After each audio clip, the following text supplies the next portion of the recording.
মদিনার জিন্দেগির মানুষরা তোমার জন্য অপেক্ষমান, এরা তোমাকে স্বাগতম জানানোর জন্য দাঁড়ায় আছে।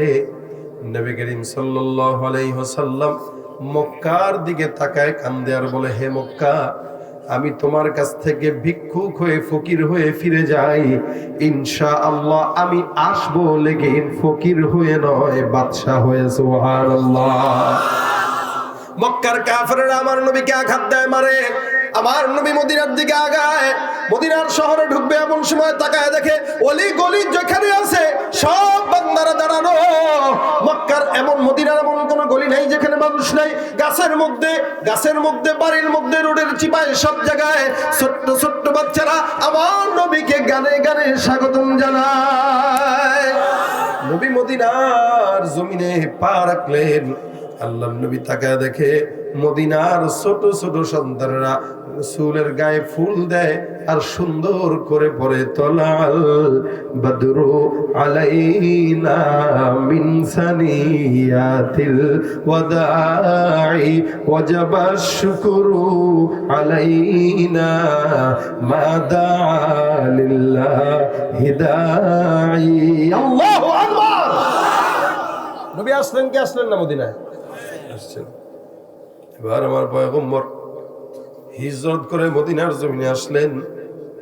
উটের উপরে বসা সাহাবা আজমাইন এক একজন আমার পয়গম্বরের উটের রশি ধরে টান দেয়।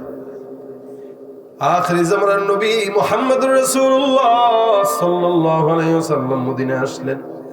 প্রতিযোগিতা লেগে গেছে, কার ঘরে আমার নবী বসবে, কার ঘরে আমার নবী খাবে। সাহাবা আজমাইন এক একজন উটের রশি ধরে, কেউ কেউ পয়গম্বরের জামার আস্তিন ধরে। নবী আমার ডাক দিয়ে বলে, সাহাবা একরামের দল, খবরদার, আমি রাসূলের জামা ধরে টেনো না, আমি রাসূলের উটের রশি ছেড়ে দাও। কেন? হ্যাঁ সাহাবা একরামের দল, আমি নিজেও জানি না আমি কোন জায়গায় বসবো, আমি কার ঘরে যাব, কারণ এতগুলো সাহাবী। আলহামদুলিল্লাহ আলহামদুলিল্লাহ নাহমাদুহু ওয়া নাস্তাঈনুহু ওয়া নাস্তাগফিরুহু ওয়া নু'মিনু বিহি ওয়া নাতাওয়াক্কালু আলাইহি ওয়া নাউযু বিল্লাহি মিন শুরুরি আনফুসিনা ওয়া মিন সাইয়্যাতি আ'মালিনা। من يهده الله فلا مضل له ومن يضلله فلا هادي له ونشهد أن لا إله إلا الله وحده لا شريك له ونشهد أن سيدنا وسندنا وحبيب ربنا ومولانا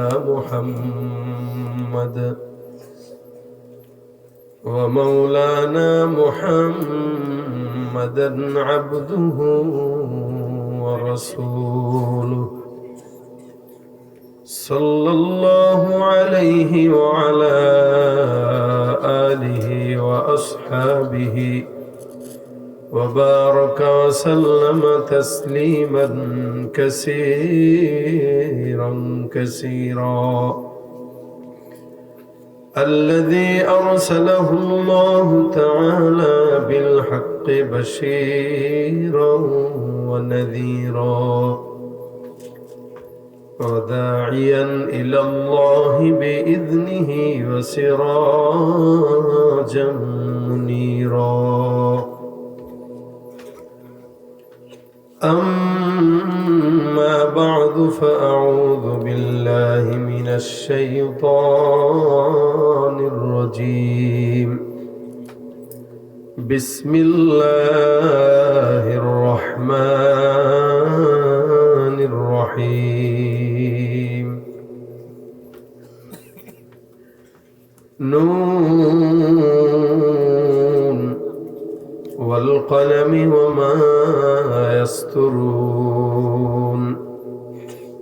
ما أنت بنعمة ربك بمجنون وإن لك لأجرا غير ممنون وإنك لعلى خلق عظيم. صدق الله مولانا العظيم. وقال النبي صلى الله عليه وسلم: لا يؤمن أحدكم حتى يكون هواه تبعا لما جئت به، أو كما قال عليه الصلاة والسلام. وقال تعالى في شان حبيبه ومحبوبه مخبرا وآمرا: إن الله وملائكته يصلون على النبي يا أيها الذين آمنوا صلوا عليه وسلموا تسليما। সকলে জবান খুলে দুরূদ শরীফ পড়ি। আল্লাহুম্মা সাল্লি আলা মুহাম্মাদিন ওয়া আলা আলি মুহাম্মাদ কামা সাল্লাইতা আলা ইব্রাহিম ওয়া আলা ইন্নাকা হামিদুম মাজিদ। اللهم بارك على محمد وعلى آل محمد كما باركت على إبراهيم وعلى آل إبراهيم إنك حميد مجيد। زيارت مدینہ کی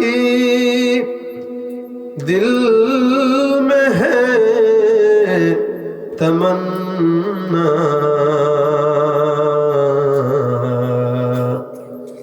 नहीं है मेरे पास सफर का समाना।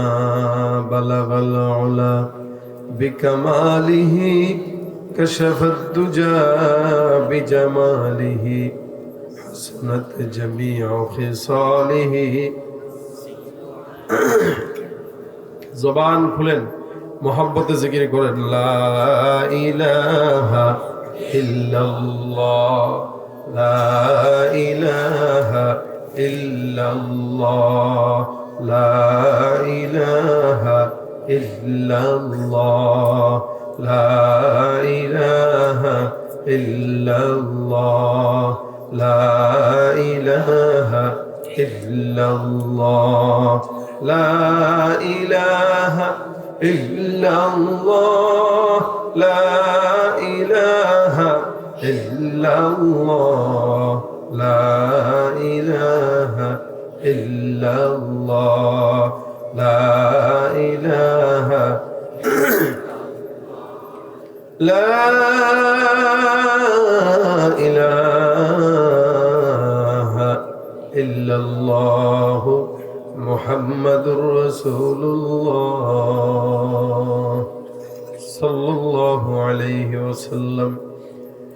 سبحانك لا علم لنا إلا ما علمتنا إنك أنت العليم الحكيم. رب اشرح لي صدري ويسر لي أمري واحلل عقدة من لساني يفقه قولي. أستغفر الله ربي من كل ذنب وأتوب إليه. لا حول ولا قوة إلا بالله العلي العظيم. আলহামদুলিল্লাহ। আল্লামা রুহুল আমিন রহমতুল্লাহ রুহের মাগফিরাত কামনায় আজকের বার্ষিক 25তম ওয়াজ মাহফিলের শেষ অধিবেশনে আল্লাহ পাক আমাদের সকলকে একত্রিত হয়ে বসার তৌফিক দান করেছেন। সকলে জবান খুলে কালিমাতুশ শুকর আদায় করে বলি আলহামদুলিল্লাহ। ভাই একটু ভোকাল তো করে বাড়ানো যায়,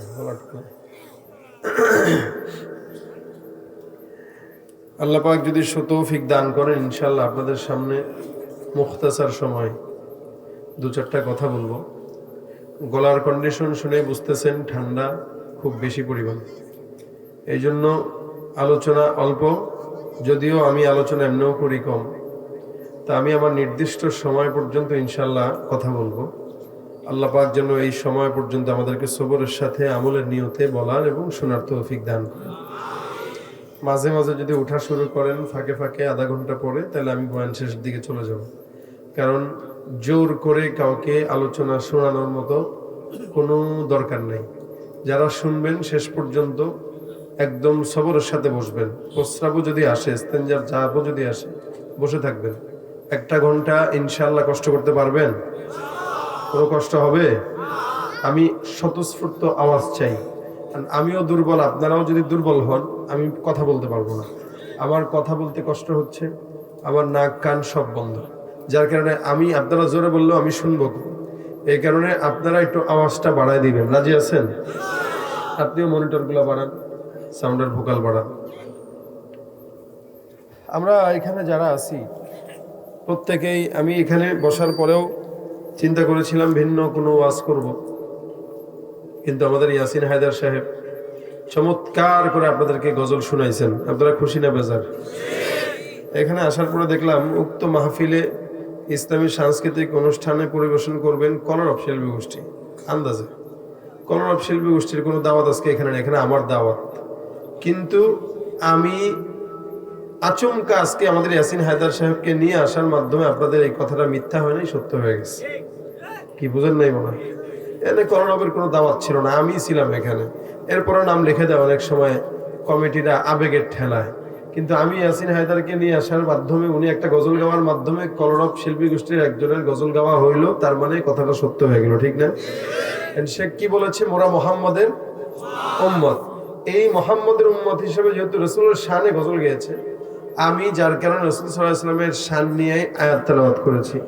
আল্লাহ যদি তৌফিক দান করেন ইনশাআল্লাহ রাসূলের সম্মান মর্যাদা নিয়ে কিছু কথা হবে। আসলে আমরা সবাই রাসূল সাল্লাল্লাহু আলাইহি ওয়াসাল্লামের উম্মত কিনা? হ্যাঁ? এই যে আওয়াজ কমে গেছে, বলেন। এই যে মাঝখানে ফ্ল্যাশ লাইট জ্বালায় রাখছেন, আপনারা তো সবসময় আমাকে পর্দায় দেখেন। এখনো যদি মোবাইলটা এমনি ধরে মোবাইলের স্ক্রিনে দেখেন, তাহলে লাভটা হইলো কি? আমি সামনে এসে, আমি না থাকলেও স্ক্রিনে দেখেন, আমার সামনে রেখাও স্ক্রিনে দেখতেছেন। কি আজীব অবস্থা ভাই! মোবাইল লাগান, এখনো বোঝে না। আমার দিকে তাকায় শুনবেন, তাহলে আপনাদের কথাগুলো বুঝবেন। আমিও মনে করবো যে আপনারা বুঝতেছেন। আর সবাই যদি মোবাইল ধরে রাখেন, আজীব অবস্থা। এটা এতগুলো ক্যামেরা, আমরা ভাই বিরক্তিতে আছি ক্যামেরার জানায়। একটা প্রোগ্রাম নাই যেখানে ক্যামেরা থাকে না, আজীব অবস্থা। একটা মানুষ কত কথাই তো বলে, আর এরাও এত ফিতনাবাজ হয়ে গেছে, যেই কথাটা ভুলে বের হয় ওইটাই প্রচার করে। আজকে বাংলাদেশের যত উল্টা পাল্টা দলান্দ, দলে দলে বিভক্তি, সবকিছুর মূল কারণ এই ক্যামেরা। এখন এরা ভাই জ্বালাতনে, এদের জ্বালাতনে ওয়াজ মানে করবো যে কি, অনেক সময় ফিকিরে পড়ে যায়, আল্লাহ কোন কথা বললে আবার কোনটা ব্যাস লাগায়। মারাত্মক ফিতনাবাজ, আমাদের সে ফিতনাবাজ বেশি ক্যামেরাগুলো। আপনারা দোয়া করেন, গ্রামগঞ্জেও এগুলো চলে আসছে, আল্লাহ যেন এদের ফিতনা থেকে বাঁচায়। যারা আছেন এখানে মিডিয়াওয়ালারা, যদি আপনাদের কারণে কারো ভিতরে কোনো দ্বন্দ্ব সৃষ্টি হয়, আল্লাহর কাছে জবাব দিবেন আপনারা, এটা মাথায় রাখেন। কারণ আমরা কোরআন হাদিসের কথা বলি, কোনটা বলতেছি সহি না ভুল এটা বুঝে না, তো আন্দাজে ছেড়ে দেয়, এই জন্য একটা বিপদ হয়। তো এই ক্যামেরার কারণে আমরা বিপদে আছি। আপনারা আগামীকালের আগেই দেখবেন রাতের ভিতরে এরা ছেড়ে দিছে। তো সুতরাং আপনার কষ্ট করে ক্যামেরাটা ধরে রাখার কোনো যুক্তি নাই। আপনারা আজকে আমার সাথে সময় দেন, রাজি আছেন? বলেন নারায়ে তাকবীর, আরো জবান করে নারায়ে তাকবীর। আল কোরআনের সৈনিক আমি, নেই তো কোনো ভয়, এক আল্লাহর গোলাম আমি, এই তো পরিচয়। আমরা কার গোলাম? আল কোরআনের সৈনিক আমি, নেই তো কোনো ভয়, এক আল্লাহর গোলাম আমি, এই তো পরিচয় আমার, এই তো পরিচয়। এই পৃথিবীর সবই নকল, এই পৃথিবীর সবই নকল, আসল কিছুই নয়, এক আল্লাহর গোলাম আমি, এই তো পরিচয় আমার, এই তো পরিচয়।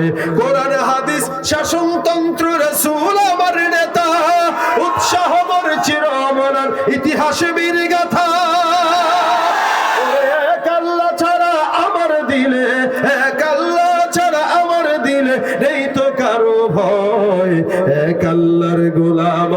এই তো পরিচয়, আমার এই তো পরিচয়। আল কোরআনের সৈনিক আমি, নেই তো কোনো ভয়, এক আল্লাহর গোলাম আমি, এই তো পরিচয়, আমার এই তো পরিচয়। ঠিক কিনা? আমরা কার গোলাম? কার উম্মত? আল্লাহর নবীর। আমরা আল্লাহর গোলাম, আল্লাহর নবীর। আওয়ামী লীগ করেন, আপনার এটাই পরিচয়। বিএনপি করেন তো আপনার এটাই পরিচয়, ওইটা আপনার স্থায়ী পরিচয় না। মানুষের অস্থায়ী পরিচয় আছে, স্থায়ী পরিচয় আছে। যারা দল করেন, এটা আপনার অস্থায়ী পরিচয়, যতদিন দলে আছেন ততদিন। দল নাই পরিচয়, ঠিক। কিন্তু মুহাম্মদ রাসূলুল্লাহর উম্মত যে আমরা, নবী যতদিন ছিলেন শুধু ততদিনই না, নবী নাই তো আমরা উম্মত, কবরে গেলেও আমরা নবীর উম্মত। এই পরিচয় অস্থায়ী না স্থায়ী? স্থায়ী পরিচয় আল্লাহ পাক আমাদেরকে এটা দিয়েছেন, এটা আমাদের জন্য অনেক গর্ব। আল্লাহ পাক রব্বুল আলামিনের হাবিব জমিনে আসছেন, যদিও আখিরি নবী। কি নবী? আখিরি নবী। নবী বলেন, আদম যখন আসে নাই তখনও আমি নবী। সুবহানাল্লাহ কয় না? এই যে সুবহানাল্লাহ বললেন, যারা যারা বললেন তাদের জান্নাতে আল্লাহ পাক একটা গাছ লাগাই দিয়েছেন। এই জন্য মাহফিলে এসে জবান বন্ধ করে বসে থাকবেন না, হা করে বসে থাকবেন না। জবান যতক্ষণ খুলবেন ততক্ষণ সওয়াব। সুবহানাল্লাহ বললে কি হয়? জান্নাতে গাছ লাগে। রাসূল বলেন, কেউ সুবহানাল্লাহর আওয়াজ দিল তো ইন্না ফিল জান্নাতি লাশাজারা, আল্লাহ পাক তার জান্নাতে একটা গাছ লাগাই দিয়েছে। সুবহানাল্লাহ। এখন যারা বলছেন তাদের আরেকটা লাগছে, এখন যারা বলছেন তাদের আরেকটা লাগছে। যতবার বলবেন ততবার লাগবে। সুবহানাল্লাহ। বলে কত বড় গাছ? একটা গাছ স্বাভাবিকভাবে গোড়া হয় চিকন, আগা হয় চৌড়া। নবী বলেন, যেই সুবহানাল্লাহর বিনিময়ে জান্নাতে গাছ উঠলো, ওই গাছের গোড়াটা এত মোটা, তাহলে আগা কত চৌড়া এবার চিন্তা করেন। গোড়াটা এত মোটা, নবী বলেন একটা দ্রুতগামী ঘোড়া যদি মিনিমাম কমস কম 100 বছরও দৌড়ায়, এটা শেষ করতে পারবে না। দ্রুতগামী ঘোড়া কিভাবে দৌড়ায়? বর্তমান সময়ের এক একটা প্রাইভেট কার যেভাবে দৌড়ায়, এক একটা প্রাইভেট কার যেভাবে দৌড়ায়, আল্লাহ রাসূল সাল্লাল্লাহু আলাইহি ওয়াসাল্লামের কথা অনুযায়ী আরবের ঘোড়ারা এভাবে দৌড়াইতো। তো সুতরাং একটা ঘোড়া যদি 100 বছর দৌড়ায় আর যদি এটা শেষ করতে না পারে, তাহলে বুঝেন গাছের গোড়াটা কত বড় আর আগাটা তাহলে কত চৌড়া। সুবহানাল্লাহ। এইজন্য যতবার সুবহানাল্লাহ বলবেন ততবারই কি সওয়াব, গাছ লাগবে। আল্লাহ পাক রাসূলকে আখিরি নবী বানাইছেন, কিন্তু সবার আগে নবী। নবী বলেন, আদম যখন নবী না, আমি তখন নবী। নামের যে সিরিয়াল, নবীর নামের যে সিরিয়াল, এই সিরিয়ালের সবার আগে আমি মুহাম্মদ রাসূলুল্লাহর নাম। অথচ অন্যান্য নবীরা আগে আসছে। আচ্ছা দেখেন, আজকের পোস্টার সবার আগে আমার নাম, নাকি? কেন আমার নাম? বলে আমি প্রধান অতিথি রাখছেন আপনারা আমাকে, যার কারণে আমার নামটা সবার আগে দিছেন। উচিত ছিল নিয়ম অনুযায়ী নাম, যেহেতু সিরিয়াল, যেহেতু আমার 1 নম্বরে, আমার বয়ানে বসানো দরকার ছিল আসরের নামাজের পরে। কেউ, কারণ আমার নামটা তো আগে, সিরিয়াল আমি আগে ধরছি। তা আপনারা আমার রাত 11টার আগে কেন বসাইলেন? বসানো দরকার ছিল আসরের পরে। বলে না, যেহেতু আপনি প্রধান অতিথি, প্রধান অতিথির সৌন্দর্যই হলো তার সিরিয়াল থাকবে আগে, বসবে সবার পরে। মুহাম্মদুর রাসূলুল্লাহ কি কথা বলে না? প্রধান অতিথি, নাম আছে সবার উপরে, লেকিন আসছে সবার পরে। কি ঠিক না? নবী বলেন, আরে আমি আদম নবী আসার আগেই নবী, নামটা জান্নাতের দেয়ালে দেয়ালে সবার আগে, কিন্তু বাসাইছেন আল্লাহ পাক, পাঠাইছেন সবার পরে। কেন? বলে প্রধান অতিথি। আরে এটাকে যদি সবার আগে দিয়ে দেয়, মানুষ তো থাকবে না। আসরের পরে মাহফিলে বক্তা ওয়াজ করে না? হ্যাঁ, করে না? আসরের পরের বক্তার ওয়াজে কয়জন মানুষ থাকে? 2-4-5 জন। সামনে অনেক সময় হয় সামনে কোনো মানুষই থাকে না।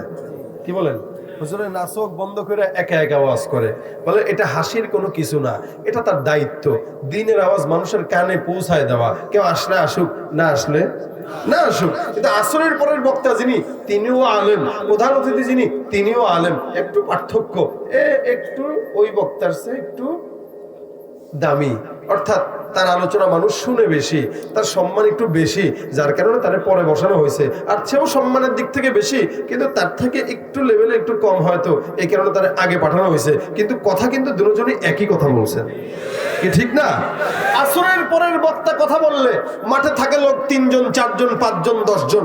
মাগরিবের পরে কথা বললে লোক থাকে 50 জন কিংবা 100 জন। এশারের পরে কথা বলবে লোক থাকবে 250 বা 300। তারপরে যিনি বসে তখন লোক হয় 1000। প্রধান অতিথি যখন বসে তখন যা আসার সব চলে আসে, অর্থাৎ ভুলে যায়। আল্লাহ পাক আদমকে পাঠাইলেন, কেউ কথা শুনে কেউ শুনে না, কেউ ওয়াজ শুনে কেউ শুনে না। ইব্রাহিমকে পাঠাইলেন, কেউ শুনে কেউ শুনে না। নূহকে পাঠাইলেন, কেউ শুনে কেউ শুনে না। ঈসাকে পাঠাইলেন, কেউ শুনে তো কেউ শুনে না। মূসাকে পাঠাইলেন, কেউ শুনে তো শুনে না। এক একজন নবীর দায়িত্ব, শুনুক চাই না শুনুক, আল্লাহর দাওয়াত দেওয়াই লাগবে, এটা তার দায়িত্ব। এখন শুনলেও কি না শুনলেও কি, কিন্তু মনে রাখবেন অন্যান্য বক্তা যারা আসছে এদের ওয়াজে তেমন লোক হয় নাই, অন্যান্য নবীরা যারা আসছে এদের দাওয়াতে তেমন লোক হয় নাই, তাই বলে কি দাওয়াত দেওয়া বন্ধ করেছে? আল্লাহ পাক এমন নবীও প্রেরণ করেছেন, বলে নূহ পয়গম্বর 950 বছর দাওয়াত দেওয়ার পরে উনার উম্মতের সংখ্যা মাত্র 70 জন। কয়জন? কম না বেশি? নেহায়াত কম। 950 বছর একজন দাওয়াত দিয়ে মাত্র 70 জন পায়। বক্তা দাওয়াত দিছে আল্লাহর রাস্তায়, কেউ পছন্দ করছে কেউ করে নাই। এরকম ভাবে এক একজন নবী, কেউ 70,000, কেউ 1000, কেউ 10,000, কেউ 40,000, কেউ 5 জন, কেউ 20 জন, কেউ 70 জন, কেউ 40 জন। কিন্তু মুহাম্মদুর রাসূলুল্লাহ সাল্লাল্লাহু আলাইহি ওয়াসাল্লাম শেষ নবী, শেষ বক্তা, প্রধান অতিথি। উনি যখন বয়ান করতে বসলেন, বয়ান করছেন কয় বছর? বলে 100 বছর। বলে না, মাত্র হায়াত ছিল 63 বছর, আর নবুয়তের বয়স মাত্র 23 বছর। বলে নেই 23 বছরের ওয়াজে নবী করিম সাল্লাল্লাহু আলাইহি সাল্লামের বিদায় হজের ভাষণে আল্লাহর নবীর সাহাবা আজমাইনদের সংখ্যা ছিল 1.25 লক্ষ সাহাবা আজমাইন। বক্তার আলোচনায় শ্রোতা বেশি না কম? সবচাইতে বেশি, সবচাইতে বেশি। শুধু তাই না, অন্যান্য নবীরা যতদিন নবীরা ছিলেন তো ততদিন উম্মত ছিল। নবীরা নাই, উম্মত নাই। কিন্তু মুহাম্মদুর রাসূলুল্লাহ যতদিন দুনিয়াতে ছিলেন উম্মত তো ছিলই, নবী চলে গেছেন এখনো উম্মত আছে। আমরা আছি না নাই? কিয়ামত পর্যন্ত থাকবে এই উম্মত। কোন এক দুনিয়ার কোন একটা জায়গা থেকে আখেরি নবীর নামের ব্যঙ্গ যদি কোনো বেঈমানের বাচ্চা করতে চায়, দাড়ি না থাকলেও কি, কলেজে পড়লেও কি, ব্যবসায়ী কি বলেন, আলেম কি বলেন, দুনিয়ার আপামর জনতা মুহাম্মদুর রাসূলুল্লাহর উম্মতেরা আল্লাহর নবীর দুশমনদের মোকাবেলায় লড়াই করার জন্য তৈয়ার হয়ে যাবে, তৈয়ার হয়ে যাবে। ঠিক কি না? এটা হলো রাসূলের উম্মতের আলাদা একটা পাওয়ার, এটা রাসূলের মুজিজা। বলে নবী দুনিয়াতে না থাকলে কি উম্মত? উম্মত আমরা দেখিয়েছি এর আগে যখন নাকি ম্যাক্রো আমার রাসূলের বিপক্ষে ব্যঙ্গচিত্র করলো, আমরা তার তলা গরম করে দিয়েছিলাম। ম্যাক্রোর মতো হাজারো বেঈমানের বাচ্চা যদি চেষ্টা করে মুহাম্মদুর রাসূলুল্লাহর বিরুদ্ধে কথা বলতে, এদেশের মুসলমান কোনোদিন বসে থাকবে না। রাসূলের উম্মত এরা, রাসূল চলে গেছেন 1450 বছর, উম্মত এখনো শুধু এখনই থাকবে কিয়ামত পর্যন্ত, জান্নাতে গেলেও। এবং রাসূল আসার আগেও ছিল। জানেন না আপনারা এটা? অন্য নবীরা দুনিয়াতে আসার পরে উম্মত ছিল, আমার নবী দুনিয়াতে আসার আগেই উম্মত ছিল। সুবহানাল্লাহ। নবী দুনিয়াতে আসার আগেই উম্মত ছিল। আপনারা বলবেন নবী নাই উম্মত হয় কিভাবে? হ্যাঁ, এটাই নবীর মুজিজা, এটাই মুহাম্মদুর রাসূলুল্লাহর মুজিজা। কারণ যদি এগুলো না থাকে তাহলে শ্রেষ্ঠ নবী হয় কিভাবে? কি বলেন, ঠিক না? আল্লাহ পাক এত সম্মান দিয়েছেন নবীকে, যার কারণে আল্লাহ পাক রব্বুল আলামিন রাসূল সাল্লাল্লাহু আলাইহি ওয়াসাল্লামকে দুনিয়াতে প্রেরণ করার আগেই উম্মত দিয়ে দিয়েছেন। সুবহানাল্লাহ। ইয়ামান একটা দেশের নাম, একদম আরবের বর্ডারের সাথেই, জেদ্দা থেকে রাবেগ থেকে তারপরে ইয়ামান। আমি একদম প্রায় কাছাকাছি, বর্ডারের কাছাকাছি যাওয়ার সুযোগ হয়েছিল, পরে ধুলি ঝড়ে পড়ে যেয়ে আর আমরা যেতে পারি নাই। বহু দূর, মোটামুটি তাও মদিনা থেকে তো অনেক দূর। এই ইয়ামানে বাদশাহ একদিন মদিনা শহরে একজন গভর্নর প্রেরণ করছেন। খুব বুঝেন, খেয়াল করে, বহু আগে, রাসূল তখনও আসেন নাই, একজন গভর্নর পাঠিয়েছেন। কে? ইয়ামানের বাদশাহ। কোথায়? মদিনায়। মদিনার আগের নাম কি ছিল জানেন আপনারা? কি ছিল বলেন তো? ইয়াসরিব। বলেন, ইয়াসরিব ছিল মদিনার আগের নাম। অর্থাৎ নবী হিজরত করার আগে এটার নাম কি ছিল? ইয়াসরিব। ইয়াসরিবে একজন গভর্নর প্রেরণ করছে। স্বাভাবিকভাবে আইন হলো, কোন গভর্নর যদি কোনো দেশে যায় তাহলে একে হত্যা করা যাবে না, এটা অন্যায়। কিন্তু মদিনার মানুষেরা ইয়ামানের গভর্নরকে হত্যা করে ফেলছে। এখন বলেন তো, বাদশাহ হিসেবে ইয়ামানের বাদশার কি রাগ হওয়ার কথা কিনা? কি বলেন? তাহলে আমার দেশের গভর্নরকে মারছে, মেজাজটা কত খারাপ হয়। আমি পাঠাইলাম তাদের বিচার কার্যক্রমের জন্য, এরা এত মূর্খের জাত, এরা মেরে ফেললো। ইয়ামানের বাদশার মেজাজ খারাপ হয়ে গেছে। যেই শহরের মানুষ আমার গভর্নরকে মারে, ওই শহরকে আমি রাখবই না। রাগ উঠলো তার, এ ধ্বংস করে দিবে।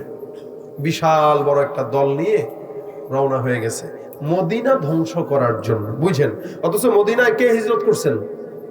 হ্যাঁ, হিজরত করবেন আল্লাহ রাসূল সাল্লাল্লাহু আলাইহি ওয়াসাল্লাম, হিজরত করবেন। এই যে শহরে হিজরত করবেন, এই শহর যদি ধ্বংস হয় তো নবী কি হিজরত করতে পারবেন? আল্লাহ পাক তো এগুলো সব আগের থেকেই সাজায় রাখছেন।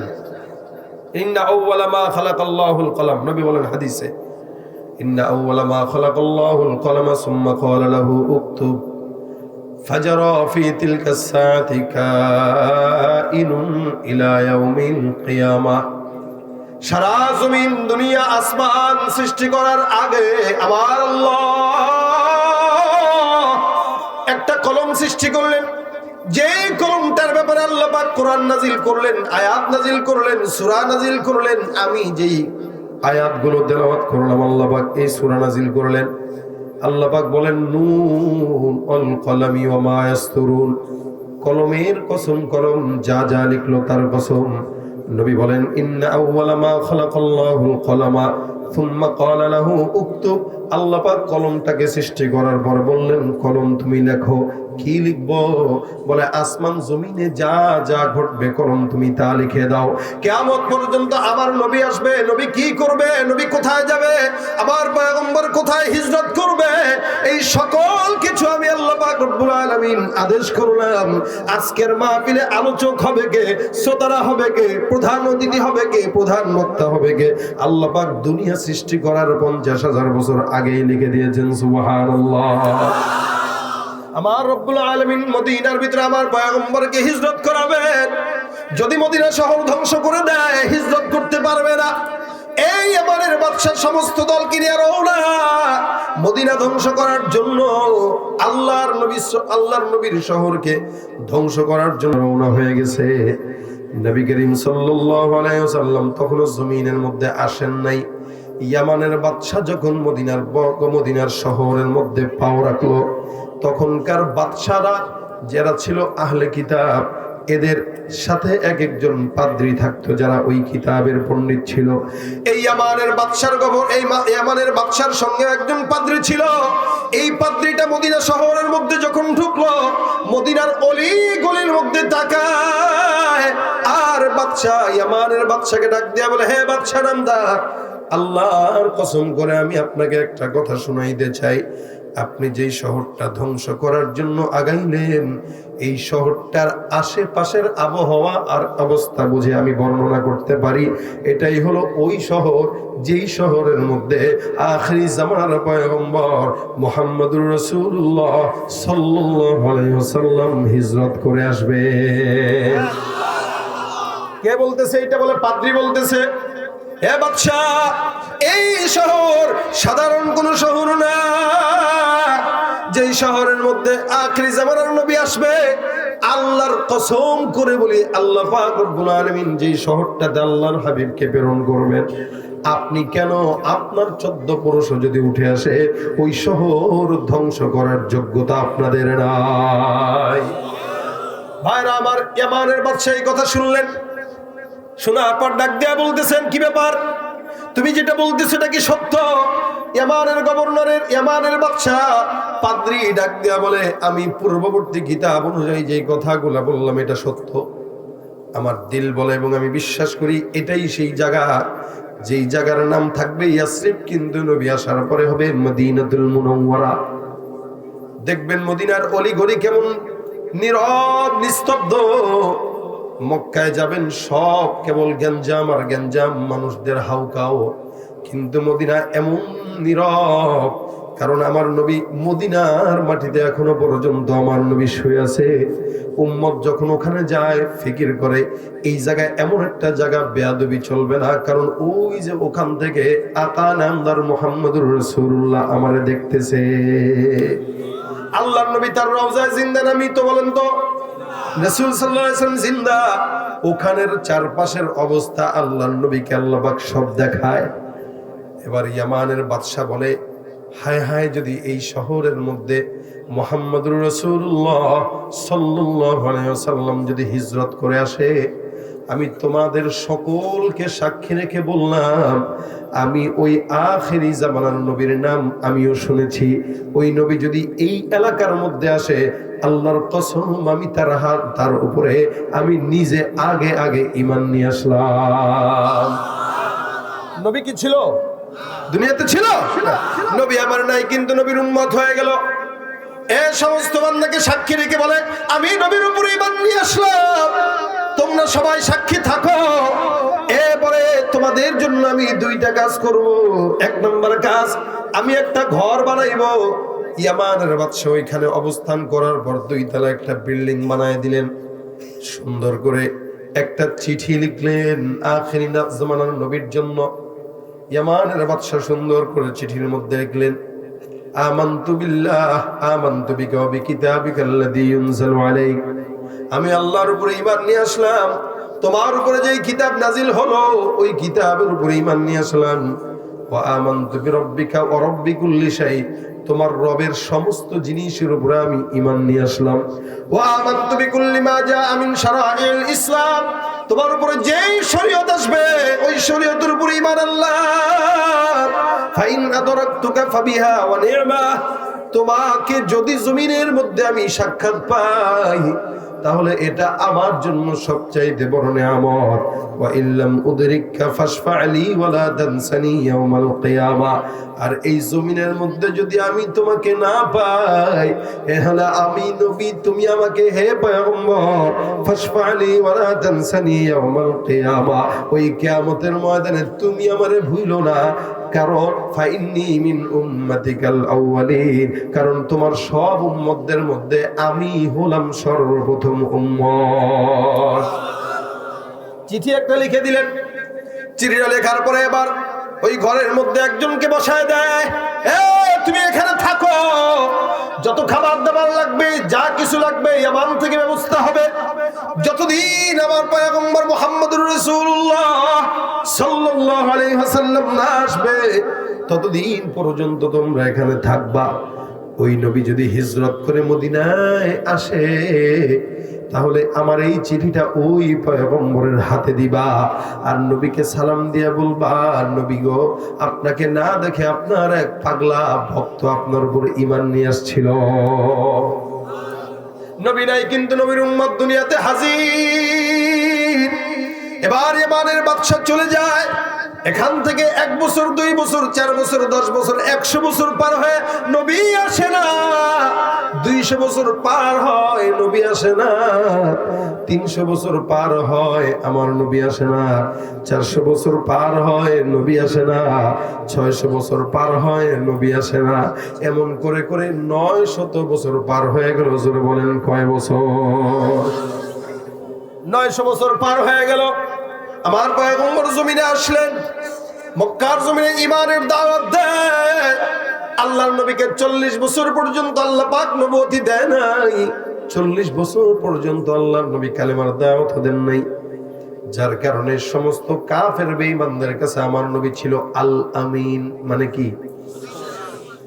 যেভাবে টাকা রাখা হতো সেভাবেই নবী সেটা ফেরত দিতেন, যার কারণে আল আমিন। 40 বছরের পর আল্লাহ পাক কোরআন নাজিল করাইলেন, নবুয়তের দাওয়াত দেওয়ার দায়িত্ব দিলেন। নবী আমার কোন এক সকালবেলা সাফা পাহাড়ের মধ্যে উঠে ডাক দেয়া বলে, আইয়ুহাস সাবাহ, এ মক্কার কাফেররা আসো, গুরুত্বপূর্ণ কথা আছে।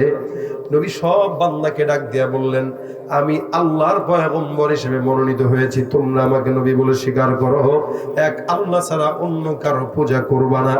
এই কথা যখন বললেন, সর্বপ্রথম বিরোধিতা যে করছিল সে কিন্তু ঘরের লোক, বাহিরের লোক না। মনে রাখবেন, আপনার ক্ষতি যদি কেউ করে, ওই দূর থেকে কোনো বান্দা আপনার ক্ষতি করবে না, আপনার ঘরের লোকটাই ক্ষতি করবে। রাসূলের জামানায় রাসূলের ক্ষতি করেছে ঘরের লোক, বর্তমানেও ইসলামের ক্ষতি করে বর্তমান নামদারি মুসলমান নামে বেঈমানের বাচ্চারা, ঠিক কিনা? তুমি নবীর উম্মত দাবি করো, সুন্নাহ মানো না, নবীর অপমানে তোমার হৃদয় কাঁদে না। তুমি নবীর উম্মত দাবি করো, সুন্নাহ মানো না, নবীর অপমানে তোমার হৃদয় কাঁদে না। তুমি বিজাতীয় সংস্কৃতিতে সপেছ পরাণ, তুমি বিজাতীয় সংস্কৃতিতে সপেছ পরাণ। কেমন মুসলমান তুমি, কেমন আরে কেমন মুসলমান তুমি, কেমন মুসলমান? নামাজের সাথে নাই পরিচয়, মানো না কোরআন, নামাজের সাথে নাই পরিচয়, মানো না কোরআন। তুমি কেমন মুসলমান, ঠিক কিনা? রমজান এলে রাখো না রোজা, দিনকে করো আঘাত, পয়সা করির নেই তো অভাব, দাও না তো যাকাত। তুমি ইমানদারির বড়াই করো, নেই তোমার ইমান, তুমি ইমানদারির বড়াই করো, নেই তোমার ইমান। কেমন মুসলমান, কেমন মুসলমান তুমি? রাগ করতেছেন কেউ? আমাদের দেশে ইহুদিরা মুসলমানের বিরোধিতা করে না, আমাদের দেশে হিন্দুরা মুসলমানের বিরোধিতা করে না, আমাদের দেশে খ্রিস্টানেরাও মুসলমানের বিরোধিতা করে না, আমাদের দেশে মুসলমানের বিরোধিতা করে এক দলের মুসলমান নামক মুনাফিকের দলেরা, ঠিক কিনা? এদের কাছে নেতার দাম আছে, ইসলামের দাম নাই। এদের কাছে নেতার দাম থাকে, আল্লাহ রাসূলের দাম নাই। নবীর উম্মত দাবি করা সহজ, হওয়া অনেক কঠিন। তাকায় দেখেন, একজন বাদশা রাসূল আসার 900 বছর আগে ঈমান আনছে। 900 বছর আল্লাহ নবী দাওয়াত দিলেন, আমাকে ঈমানদার, ইয়া আইয়ুহান নাস কুলু লা ইলাহা ইল্লাল্লাহ তুফলিহু। হে সবাই মিলে বলো, লা ইলাহা ইল্লাল্লাহ মুহাম্মাদুর রাসূলুল্লাহ। আল্লাহর রাসূল ডাক দিয়া বলে, কেউ যদি এই কালেমা পাঠ করে, আল্লাহ পাক তাকে সরাসরি জান্নাতে ঢুকায় দিবেন। আবু লাহাব কয়, তাব্বান লাকা ইয়া মুহাম্মদ আলিহাযা দাউতানা, তাব্বান লাকা ইয়া মুহাম্মদ আলিহাযা জামাআতানা। এ মুহাম্মদ, তোর ধ্বংস হোক, এই কারণে কি ডাকছো? মুহাম্মদ, তোর ধ্বংস হোক, এই কারণে কি জমা করছো? আল্লাহ বলে, ইয়া রাসূলুল্লাহ, আপনাকে যে যদি ধ্বংসের বদদোয়া করে, যে ধ্বংসের বদদোয়া করলো, আমি আল্লাহ অটোমেটিক তাকে ধ্বংস করে দিলাম। সুবহানাল্লাহ। আল্লাহ বলেন, তাব্বাত ইয়াদা আবি লাহাব। আবু লাহাব ধ্বংস, ওর বাপ দাদা সন্তান সন্ততি ওর বউ পর্যন্ত ধ্বংস। আল্লাহ রসুলকে খালি এতটুকু বলছেন, তোর ধ্বংস, আল্লাহ তোর 14 গোষ্ঠীর ধ্বংস বানায়। আল্লাহ পাক রব্বুল আলামিনের হাবিবের বিরোধিতা শুরু করলো। এতদিন পর্যন্ত 40 বছর পর্যন্ত রসুলকে মানে, এখন কেন মানে না বলে? এখন ওই যে দলের বিরুদ্ধে কথা বলছে। দেখবেন হুজুর ততক্ষণ ভালো যতক্ষণ মাটির নিচের ওয়াজ করে। যখন একটু ভাই মিয়া খবরদার, এটা করবেন না, অমুক রিপোর্ট দিবেন না, তারা দিবেন না, তখন কয় না না, এটা হুজুর ভালা না, আমরা কোনো ভালা দরকার নাই, তোরা তো গো শয়তান ভালা করে নিয়ে থাকিস। আল্লাহ পাক রব্বুল আলামিনের হাবিবকে বলেছিল, এ মুহাম্মদ, তোমার কি লাগবে বলো? গাড়ি লাগবে, বাড়ি লাগবে, নারী লাগবে, সব দেব, খালি দলের বিরুদ্ধে কথা বলা বন্ধ করো। রাসূল বলে, বেটা সূর্য যদি এনে দিতে পারোস, চন্দ্র যদি এনে দিতে পারোস, তাও তো আমি আমার মিশন থেকে এক চুল নড়ব না। রাসূল নড়ে নাই। আর আমরা 5000 টাকা পেয়ে ঈমানকে বিক্রি করে দিয়া অন্যের দালালি করতে দ্বিধা করি না। যার কারণে আমেরিকার দালালি কখনো, দিল্লির দালালি কখনো।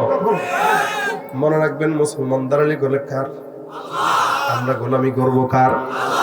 নবী যতদিন পর্যন্ত কিছু বলে নাই ততদিন ভালো, যখন বলা শুরু করছে তখন শুধু খারাপ না, কেউ কেউ ডাক দিয়ে বলে, আরে মোহাম্মদের গায়ে মনে হয় জিন সওয়ার হয়েছে, মোহাম্মদের মনে হয় পাগল ধরছে। আল্লাহ পাক এই কথাটা শুনছেন কি শুনছেন না? আচ্ছা, রসুলকে কে পাঠাইছেন? রসুল হলো আল্লাহর মেহমান, ঠিক না? আমি আপনাদের এলাকায় আসছি ধরেন, এখন একটা কথা যদি আপনার বিরুদ্ধেও যায়, আপনার উচিত হলো আমি মেহমান হিসেবে আমাকে মাফ করা, আমারটা মেনে নেওয়া। এখন যদি যে কোনো একজন যদি উঠে এসে আমারে বলে, আপনি কি বলতেছেন, বলেন তো আপনারা কিছু থাকবেন কেন? বল, দায়িত্ব আপনাদের আমাকে রক্ষা করা, কারণ আমি আপনাদের মেহমান। আল্লাহ পাক রসুলকে মেহমান হিসেবে দুনিয়াতে প্রেরণ করছেন, আল্লাহর মেহমান। আর আল্লাহ রসুলকে যদি আল্লাহর সামনে কাউ পাগল বলে, আল্লাহ কি বসে থাকবে? আল্লাহ কয় নুন ওয়াল কলামি ওয়া মা ইয়াসতুরুন, ওই যে কলম, কলমের কসম, কলম যা যা লিখেছে তার কসম। আসমানের কথা কলম লিখলো, জমিনের কথা কলম লিখলো, পাহাড়ের কথা কলম লিখলো, সমুদ্রের কথা কলম লিখলো, জমিনের মানুষের কথা কলম লিখলো, আসমানের ফেরেশতার কথা কলম লিখলো, সমুদ্রের কথা কলম লিখলো, পাহাড়ের কথা কলম লিখলো। আল্লাহ বলে কলম যা যা লিখেছে সব কিছুর কসম। বলেন তো কসমটা ছোট্ট না বড়? অথচ অন্য আয়াতের ভিতরে আল্লাহ বলেন আল্লাইলি ইযা ইয়াগশা, কখনো বলেন আদ-দুহা ওয়াল-লাইলি ইযা সাজা, কখনো বলেন ওয়াল আদিয়াতি দবহা, কখনো সাব্বিহ ইসমা রাব্বিকাল আ'লা, কখনো ওয়াল ফাজরি ওয়া লায়ালিন আশর। এক এক সময় এক এক জিনিসের কসম খায়। এই জায়গায় এসে এক জিনিসের কসম না খেয়ে গোটা দুনিয়ার কসম খাইলেন। যদি বলা হয় কেন এত বড় কসম খাইলেন, আল্লাহ বলবে আমার পয়গম্বরকে গালি দিছে, বকা দিছে, পাগল বলছে, যেহেতু আমার রাসূল ছোট্ট বিষয় নয়, যার কারণে আমি সারা দুনিয়ার কসম খেয়ে বলতেছি ওয়াল কলামি ওয়া মা ইয়াসতুরুন মা আনতা বিনি'মাতি রাব্বিকা বিমাজনুন। আপনাকে যারা পাগল বলে, আপনাকে যারা অন্যান্য গালি দেয়, আমি আল্লাহ বললাম আপনার রবের দয়ায় আপনি নবী পাগল না। যারা আপনাকে পাগল বলে তারা পাগল, তাদের বাপ দাদা 14 গোষ্ঠী পাগল। ঘোষণাটা কার? আল্লাহ বলেন ফাসাতুবসিরু ওয়া ইউবসিরুন বিআইকুমুল মাফতুন। বলেছেন কে? আল্লাহ বলেন আপনিও দেখবেন, তারাও দেখবে। এই জমিনের মধ্যে কারা পাগল মনে রাখবেন, অচিরেই আপনিও দেখবেন, বিশ্ববাসী দেখবে। যারা আমার নবীকে পাগল বলছে, এই জমিনের মধ্যে সবচাইতে বড় পাগল তারা। আল্লাহ পাক রব্বুল আলামিন রাসূলের সম্মান দেওয়ার জন্য জমিনের মধ্যে আল্লাহ পাক সকলের বিরোধিতা করেছেন। আল্লাহ পাক রব্বুল আলামিন বিরোধিতা করে আয়াত নাযিল করছেন, কিন্তু মক্কার কাফেররা আঘাত দেয়, অত্যাচার করে। আল্লাহ পাক পয়গম্বরকে ইখতিয়ার দিয়ে দিয়েছেন, নবী একবার যদি বলেন সবগুলোর ধ্বংস করে দিব। বলেন তো আমার নবী কোনোদিন ধ্বংস করছেন কিনা? তায়েফের ময়দানে গেলেন, পাথর মারে, আঘাত দেয়, নারী বুড়ি দেয়। আমার পয়গম্বর কান্না করে, রক্ত রঞ্জিত হয়ে জুতার সঙ্গে তলার সঙ্গে পাও লেগে যায়। আমার পয়গম্বর জমিনের মধ্যে গড়াগড়ি খায়। আল্লাহ পাক বলে জিব্রাইল যাও, আমার পয়গম্বরকে ডেকে বলো আমার রাসূল যদি বলে সমস্ত তায়েফবাসীদেরকে আমি আল্লাহ পাক উল্টে দিয়ে ধ্বংস করে দিব। জিব্রাইল যায়, বলো আমার রাসূল চায় কিনা? আল্লাহর নবী বলেন জিব্রাইল, এই সমস্ত বান্দারা আমি নবীকে চিনে নাই, যার কারণে আমারে আঘাত দেয়। তবে আমি বিশ্বাস করি আল্লাহর কসম, এরা যদি আজকে জমিনের মধ্যে বেঁচে থাকে, আমি নবী হয়তো একদিন থাকবো না, কিন্তু এই সমস্ত উম্মতেরা, বান্দারা আমি নবীর জন্য 1400 বছর পর হলেও জীবন দিতে তৈয়ার হয়ে যাবে। বলেন তো এখন আমরা নবীর জন্য তৈয়ার আছি কিনা? নাই। এটা রাসূলের সেদিনের দোয়ার বরকত। নবী করিম যার কারণে আসমানের দিকে হাত তুলে দোয়া করেছিলেন, আল্লাহুম্মা হদি কওমি, হে আল্লাহ আমার কওমকে তুমি হেদায়েত দান করো। রাসূল হইল দয়ার নবী, যার কারণে আল্লাহ বলেন মা আরসালনাকা ইল্লা রাহমাতাল লিল আলামিন। সারা জমিনের মধ্যে আমি একমাত্র রহমত হিসেবে প্রেরণ করলাম। এই কারণে আল্লাহর নবীকে আল্লাহ পাক হাজার হাজার ইখতিয়ার দেওয়ার পর নবী মাফ করে দিয়েছেন। হ্যাঁ, এটা আমার নবীর মুজিজা, এটা আমার নবীর সম্মান। রাসূল করিম অবশেষে টিকতে না পেরে আল্লাহ পাক আদেশ দেয়, ইয়া রাসূলুল্লাহ যাও যাও, মক্কার জমিন আর থাকার মতো যোগ্য পরিবেশ নাই, এখন চলে যাও মদিনায়। মদিনার জিন্দেগির মানুষরা তোমার জন্য অপেক্ষমান, এরা তোমাকে স্বাগতম জানানোর জন্য দাঁড়ায় আছে। নবী করিম সাল্লাল্লাহু আলাইহি ওয়াসাল্লাম মক্কার দিকে তাকায় কান্দে আর বলে, হে মক্কা, আমি তোমার কাছ থেকে ভিক্ষুক হয়ে ফকির হয়ে ফিরে যাই, ইনশাআল্লাহ আমি আসবো, লেকিন ফকির হয়ে নয়, বাদশা হয়ে। সুবহানাল্লাহ। মক্কার কাফেররা আমার নবীকে আঘাত দেয়, মারে। আমার নবী মদিনার দিকে আগায়, মদিনার শহরে ঢুকবে এমন সময় তাকায় দেখে অলি গলি যেখানে আছে সব বান্দারা দাঁড়ানো। মক্কার এমন, মদিনার এমন কোন গলি নাই যেখানে মানুষ নাই। গাছের মধ্যে বাড়ির মধ্যে, রোডের চিপায়, সব জায়গায় ছোট্ট ছোট্ট বাচ্চারা আমার নবীকে গানে গানে স্বাগতম জানায়। নবী মদিনার জমিনে পা রাখলেন, আল্লাহ নবী তাকায় দেখে মদিনার ছোট ছোট সন্তানরা রাসূলের গায়ে ফুল দেয় আর সুন্দর করে পড়ে, তলাল বদরু আলাইনা মিন সানিয়াতিল ওয়াদাই ওয়াজাবা শুকরু আলাইনা মা দালিল্লাহি দাই। আল্লাহু আকবার। নবী আসলেন কি আসলেন না মদিনায়? আসছেন। এবার আমার পয়গম্বর হিজরত করে মদিনার জমিনে আসলেন। উটের উপরে বসা সাহাবা আজমাইন একজন আমার পয়গম্বরের উটের রশি ধরে টান দেয়। আখিরি জামানার নবী মুহাম্মদুর রাসূলুল্লাহ সাল্লাল্লাহু আলাইহি ওয়াসাল্লাম মদিনায় আসলেন। প্রতিযোগিতা লেগে গেছে, কার ঘরে আমার নবী বসবে, কার ঘরে আমার নবী খাবে। সাহাবা আজমাইন একজন উটের রশি ধরে, কেউ কেউ পয়গম্বরের জামার আস্তিন ধরে। নবী আমার ডাক দিয়ে বলে, সাহাবা একরামের দল, খবরদার, আমি রাসূলের জামা ধরে টেনো না, আমি রাসূলের উটের রশি ছেড়ে দাও। কেন? হ্যাঁ সাহাবা একরামের দল, আমি নিজেও জানি না আমি কোন জায়গায় বসবো, আমি কার ঘরে যাব। কারণ এতগুলো সাহাবী, একজনের ঘরে গেলে আরেকজন কষ্ট পাওয়ার সম্ভাবনা আছে না নাই? এখন বিষয়টা যদি আসমান থেকে ফায়সালা হয়, ভালো হবে না খারাপ হবে? কথা কয় না? আমি হুজুর একজন, আমার যদি খাওয়াইতে চাই 100 জন, আমি কার ঘরে যাব? এখন এলাকার নেতা যদি কয় ঠিক আছে আমি বলতেছি হুজুর অমুকের ঘরে যাবে, বাস সমাধান হয়ে গেল, ঠিক না? যা রাগ হওয়ার এবার নেতার উপরে হোক। আল্লাহ জানে যে নবী আমার মদিনা আসবে, সব বান্দারা টানাটানি করবে, যার কারণে 900 বছর আগে উম্মত ঠিক করে গেছে। সুবহানাল্লাহ। আবার পয়গম্বর বলে, সাহাবা আজমাইনের দল, খবরদার, চুপ থাকো, আমার উট বসবে কোন জায়গায় সে নিজে জানে। কে জানাইছে? আল্লাহ জানাইছেন। সারা মদিনার অলি গলি উটটা ঘুরে আমার নবীকে ঘুরে ঘুরে বেড়াইলো, দেখাইলো। অবশেষে আল্লাহর নবীর উট, ওই যে ঘর আছে 2 তলা ঘর, যেটা কে বানাইছিল? ইয়ামানের বাদশা। কে বলেন? ইয়ামানের বাদশা। কয়শো বছর আগে? 900 বছর আগে।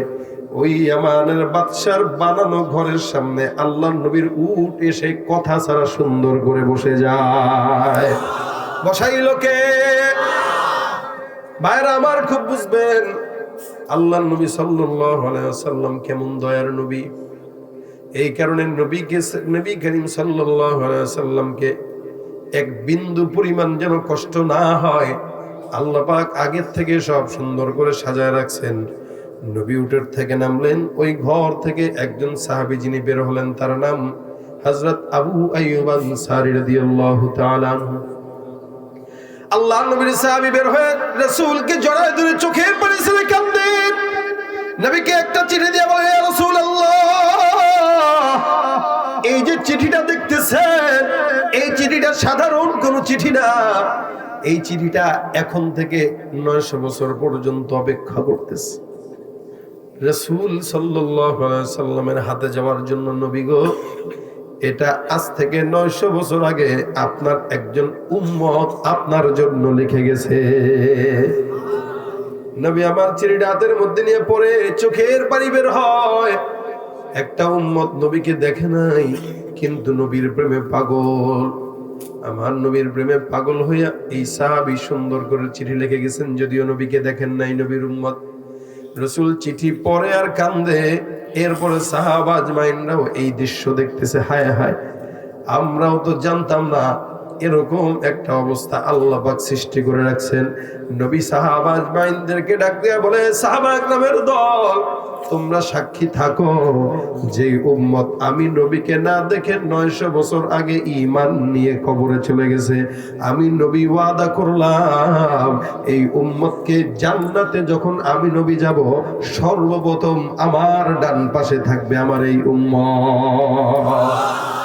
मोहम्मद अरबी है वो नबी, रस्ते पे आलों में हुआ उसकी पैदाइश से उजाला, आलम हुआ उसकी पैदाइश से उजाला, रुखसार से बुरका का दरा पर्दा उठा दो, लिल्लाह मुझे हुस्न खुदा दाद दिखा दो, लिल्लाह मुझे हुस्न खुदा दाद दिखा दो, आए बहर करम सदका हुसैन इब्न अली का, आए बहर करम सदका हुसैन इब्न अली का, पियासा हो मुझे शरबत दीदार पिला दो, पियासा हो मुझे शरबत दीदार पिला दो, मैं दूर हो मजबूर हो ऐ सैयद आलम, मैं दूर हो मजबूर हो ऐ सैयद आलम, दीदार दिखाते नहीं आवाज सुना दो, दीदार दिखाते नहीं आवाज सुना दो, जिन लोगों को कहलाते हैं सग तेरी गली के, जिन लोगों को कहलाते हैं सग तेरी गली के, उन लोगों की दफ्तर में मेरा नाम लिखा दो, उन लोगों की दफ्तर में मेरा नाम लिखा दो, जरा बोलें आमीन। ভাইরা আমার, আল্লাহ পাক রব্বুল আলামিন নবীকে ওই জায়গায় প্রেরণ করলেন। আমার কথা হলো, আমার নবী এত সম্মানের পয়গম্বর, নবী জমিনে আসার পর 1400 বছর পার হয়ে গেল, এখনো উম্মত আছে। নবী জমিনে আসার 900 বছর আগে উম্মত ছিল কি ছিল না? এত সম্মানের নবী, যার কারণে আল্লাহ পাক রব্বুল আলামিন বলেন, লাকাদ কানা লাকুম ফি রাসূলিল্লাহি উসওয়াতুন হাসানা, তোমাদের জন্য আমি আল্লাহ ওই পয়গম্বরের মধ্যে উত্তম আখলাক রেখে দিলাম। সুবহানাল্লাহ। যদিও আমাদের দেশে স্লোগান হয় অমুক নেতার চরিত্র ফুলের মতো, কেউ ঘুমান, এই স্লোগান দেন না আপনারা? নির্বাচন সামনে আসতেছে, অনেক এই স্লোগান শোনা যাবে, কিন্তু মনে রাখবেন দুনিয়ার কোনো মানুষের চরিত্র কখনো ফুলের মতো হতে পারে না, একমাত্র মুহাম্মদুর রাসূলুল্লাহ ছাড়া। ঠিক কিনা জোরে বলেন? আপনি যেই দলের নেতার স্লোগান দেন, এই দলের নেতার চরিত্র কোনোদিন ফুলের মতো হতে পারে না। চরিত্র একমাত্র ফুলের মতো নয়, বরং ফুলের চাইতেও বেশি যার, তিনি মুহাম্মদুর রাসূলুল্লাহ। এখন সমস্যাটা কোন জায়গায় দেখেন? সমস্যা হইল আমাদের দেশের সব নেতা তো আর ভালো না, কি বলেন ঠিক না? এই যে আজকের মাহফিলে যিনি উসমান গনি মুসাপুরি, ইনি আমার ইউনিয়নের চেয়ারম্যান, আমার বাড়ি মাগুরা, আমার ইউনিয়নের চেয়ারম্যান। এই চেয়ারম্যান, ইনিও চেয়ারম্যান, আবার আমাদের দেশে আরো অনেক চেয়ারম্যান আছে, তারাও চেয়ারম্যান। সব চেয়ারম্যান তো আর ভালো না, কিছু চেয়ারম্যান হয় চোর, কিছু চেয়ারম্যান হয় আল্লাহওয়ালা, কি ঠিক না? এখন আপনি যদি কোনো চোরের বেলায় এই স্লোগান দেন যে অমুক নেতার চরিত্র ফুলের মতো পবিত্র, এই বেচারা জিন্দেগিতে আর ভালো হবে না। কেন?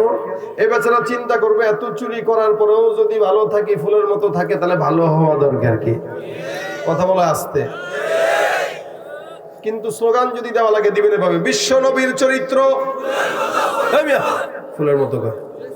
বলেন বিশ্ব নবীর চরিত্র, আরো জোরে, বিশ্ব নবীর চরিত্র। এই জন্য আল্লাহ পাক বলেন, ইন্নাকা লাআলা খুলুকিন আযীম, চরিত্রের দিক থেকে সর্বোচ্চ শিখরে আমি আপনাকে রাখলাম। সুবহানাল্লাহ। আচ্ছা, আখলাক হলো 3 প্রকার। কয় প্রকার? 3 প্রকার। 1 নাম্বার খুলুকে হাসান। বলেন 1 নাম্বার খুলুকে হাসান। হাসান ভাই নাকি? 1 নাম্বার কি? খুলুকে হাসান। খুলুকে হাসান মানে কেউ আপনাকে একটা চট দিল, আপনি তাকে একটা চট দিয়ে দিলেন, সদবাত, এটা খুলুকে হাসান। করিম, আপনাকে কেউ চট দিল, আপনার কোনো দিশাহারা নেই, মানে দিছে জায়গা পরিতে দিছে, একটা মাফ করে দিলাম, শেষ। 3 নম্বর খুলুকে আজিম, আপনাকে কেউ চট দিল, আপনি হাতটা ধরে বলেন ভাই হাতে ব্যথা পেয়েছেন, আমার গালটা তো অনেক শক্ত। অর্থাৎ আপনি সে আপনাকে আঘাত দিলেও আপনি তাকে ডলে দিছেন, মাফ করে দিছেন। শুধু তাই না, বরং আপনি তার একটা চকলেট খাওয়াই দিছেন। সুবহানাল্লাহ। আল্লাহ পাক বলে এই উত্তম আখলাকের অধিকারী আমার রাসূল ছিল। আরো জোরে কোন সুবহানাল্লাহ। সুতরাং তোমরাও যদি রাসূলের চরিত্র মানো, তোমরাও স্বর্ণের মানুষ হয়ে যাবে। আজকে রাসূলের উম্মত দাবি করে যুবকেরা, কিন্তু রাসূলের পোশাক পরতে পারে না। দেখেন যুবকদের দিকে তাকায়, চুল রাখছে ডিস্কো বান্দরের মতো, এমন এদিক দিয়ে চোখ কাটা, এদিক দিয়ে কিচ্ছু নাই, মানে টাক্কু, আর উপর দিয়ে চোখা স্মৃতিসৌধের মতো আছে না নাই? চুলের ডিজাইন দেখবেন, এই আমিও তো দেখতেছি অনেকগুলা। দেখেন, তাকান আপনার আশেপাশে কার চুল আছে, তাকান, চুল ধরে টান দেন। তুই এমনি চুল রাখলি কেন? মিয়া খুব শুনেন, কেউ আওয়ামী লীগ করে তো সে বঙ্গবন্ধুর চেতনাকে লালন করে, কেউ বিএনপি করে শহীদ জিয়ার চেতনাকে লালন করে, কেউ যদি কোনো দল করে সে তার দলের নেতার চরিত্রকে লালন করে।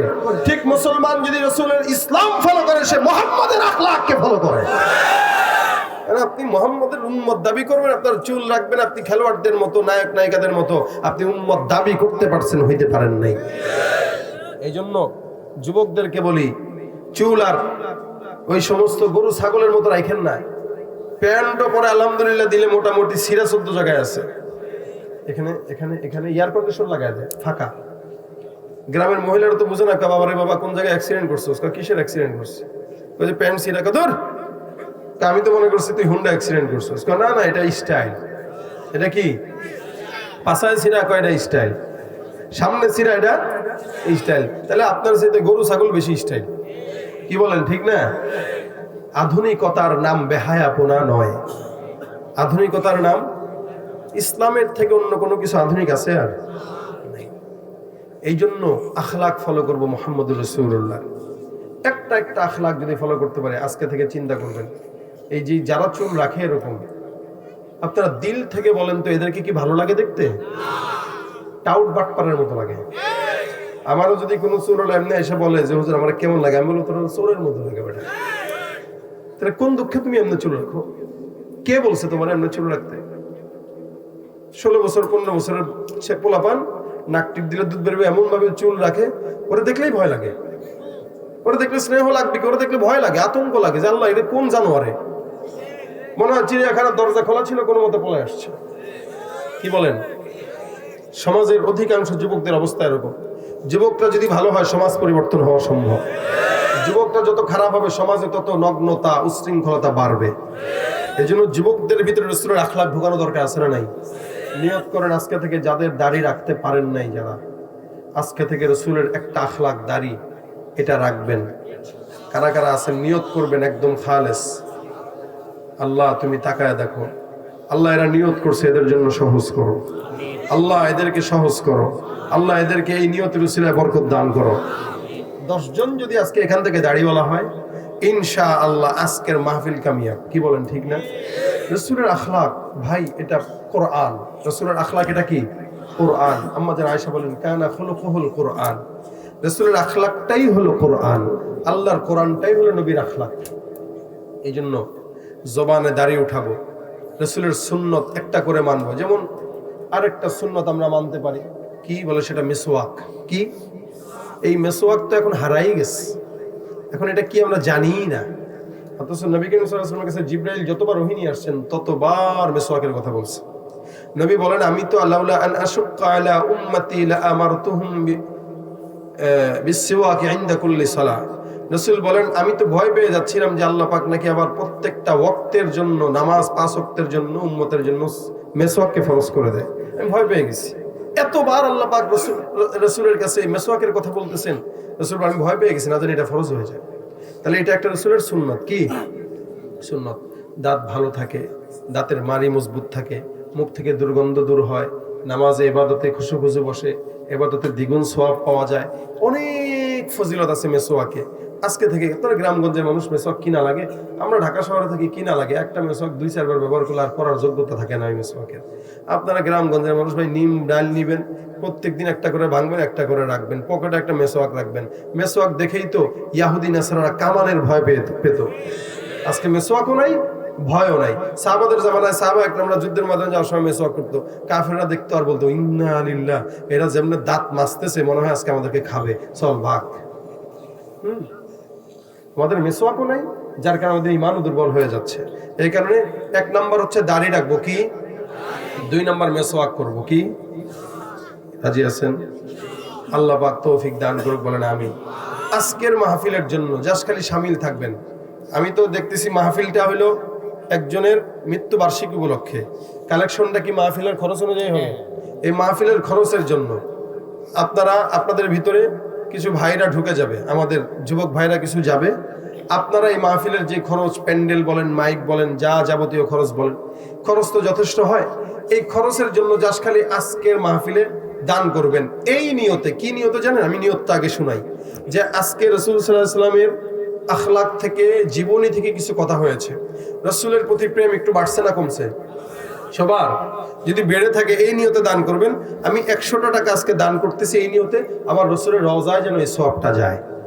কি বলেন? কখন সবসময় তো বাপ মার জন্য দান করেন, যে বাপ মা সওয়াব পাক। আজকে দান করুন, কই ভিতরে যায় না কেন যুবকরা? আজকে দান করবেন এই নিয়তে যে আমার রাসূল সাল্লাল্লাহু আলাইহি ওয়াসাল্লামের রওজায় যেন সওয়াব পৌঁছায়। এই নিয়তে প্রত্যেকেই দান করবেন, কেউ দান না করে যাবেন না, সবাই দিবেন। আমাদের যুবক ভাইরা যাচ্ছে, আপনারা এদের কাছে যার যতটুকু সম্ভব দান করবেন। আমাদের অত্র ইউনিয়নের চেয়ারম্যান সাহেব 1000 টাকা দান করছে, আলহামদুলিল্লাহ বলেন। আল্লাহ পাক ওনাকে জনগণের সেবা করার তৌফিক দান করুক। দেখছেন মাশাআল্লাহ, চেয়ারম্যান দেখলেও ভালো লাগে, কি বলেন ঠিক না? আপনারা কি সন্তুষ্ট ওনার প্রতি? কথা বলে না? আলেম হাফেজ ইনারা চেয়ারম্যান হলে ইনশাআল্লাহ সমাজ থেকে চোরামি বাদ হবে। এজন্য বুঝে শুনে সামনে থেকে। আর কে আছেন ভিতরে ভিতরে যদি থাকেন কেউ 1000 টাকার নোট দিবেন, আপনারা এখানে দিয়ে যান। আর আরো কিছু লোক যাচ্ছে যারা 10 টাকা, 5 টাকা, 20 টাকা, 100 টাকা, যতটুকু আপনার সামর্থ্য আছে ততটুকু দান করবেন। ইনশাআল্লাহ সবাই দিবেন, শামিল থাকবেন এই নিয়তে যে আল্লাহ রাসূলের রওজা মোবারকে আমরা এটার সওয়াব পৌঁছাবো ইনশাআল্লাহ। বাস আল্লাহ পাক যেন সকলের জানে, মালে, ইমানে, আমলে, হায়াতে, রিজিকে সব কিছুতে যেন আল্লাহ পাক ভরপুর বারাকা দান করে। সকলে বলেন আমিন। আপনারা কি এরকম আয়োজন সব সময় হোক এটা তো চান নাকি? চান সবাই? হ্যাঁ, সবাই যদি চান তাহলে আপনারা সবাই মন ভরে এনাদেরকে সাহায্য করেন, সহযোগিতা করেন। ইনশাআল্লাহ আল্লাহ পাক বারাকা দান করবে। আল্লাহ পাক যেন সকলের দানকে কবুল করে। আর বেশি বেশি এই মাহফিলের কমিটিদের জন্য দোয়া করবেন, বিশেষ করে যার নামে এই প্রোগ্রামটা, যার মাগফিরাত কামনায় হয়, আমরা তার জন্য দোয়া করবো। আল্লাহ পাক যেন তার কবরের মধ্যেও আজকের সবগুলো পৌঁছায় দেয়। বেশি বেশি করে দান করেন, সকলে চেষ্টা করেন। পিছনে যান, পিছনে কিছু মানুষ চলে যান, পিছনে কিছু মানুষ চলে যান, সবাইকে দান করেন।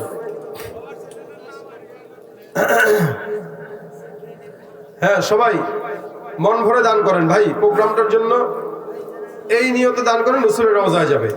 আল্লাহ পাক যেন সকলের দানকে কবুল করে, জানে মালে বরকত দান করে। এর ফাঁকে ইনশাআল্লাহ একটা গজল হয়ে যাবে, কি বলেন?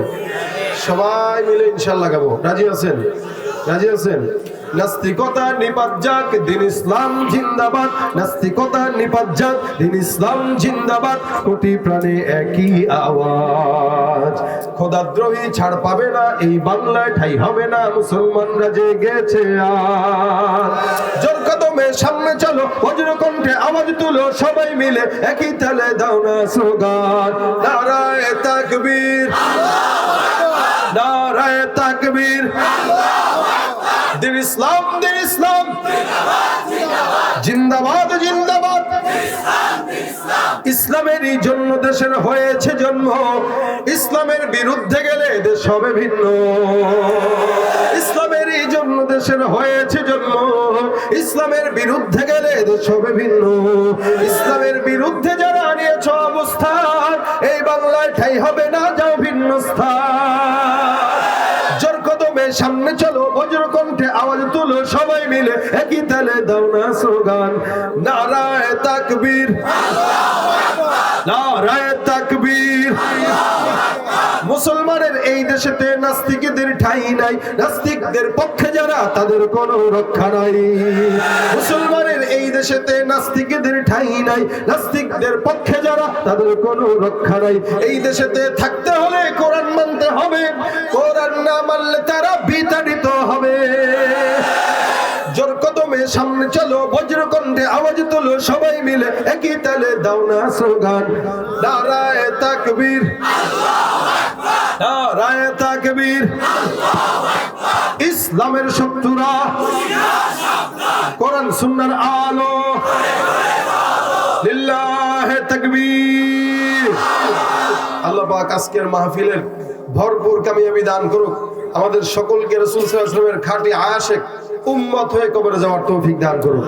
উঠানো হয়ে গেলে এখানে নিয়ে আসেন, আর সকলেই দুরূদ শরীফের আমল করেন। আল্লাহুম্মা সাল্লি আলা সাইয়্যিদিনা ওয়া নাবিয়্যিনা ওয়া শাফিঈনা ওয়া হাবিবিনা মাওলানা মুহাম্মদ সাল্লাল্লাহু আলাইহি ওয়া আলা আলিহি ওয়া আসহাবিহি ওয়া বারিক ওয়া সাল্লিম।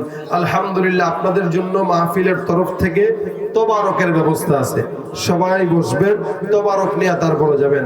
আস্তাগফিরুল্লাহ রাব্বি মিন কুল্লি যামবি ওয়া আতুবু ইলাইহি, লা হাওলা ওয়া লা কুওয়াতা ইল্লা বিল্লাহিল আলিয়্যিল আযীম।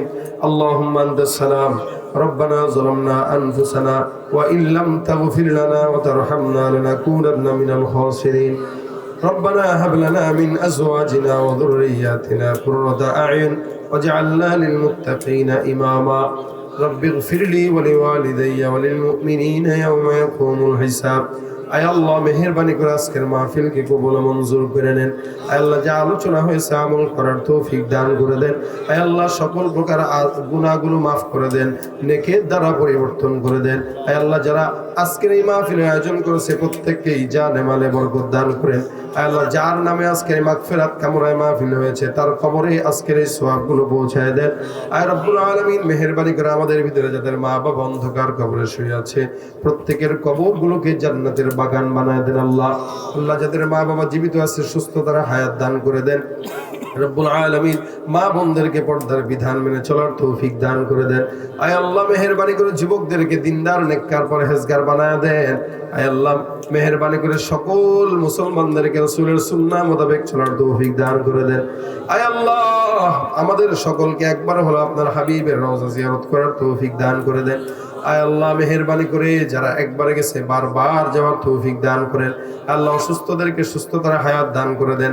আয় আল্লাহ, মনের যে আশাগুলো আছে নেক মাকাসাদে হাসানাগুলো পূরণ করে দেন। রব্বির হামহুমা কামা রব্বায়ানি সগীরা, রব্বির হামহুমা কামা রব্বায়ানি সগীরা।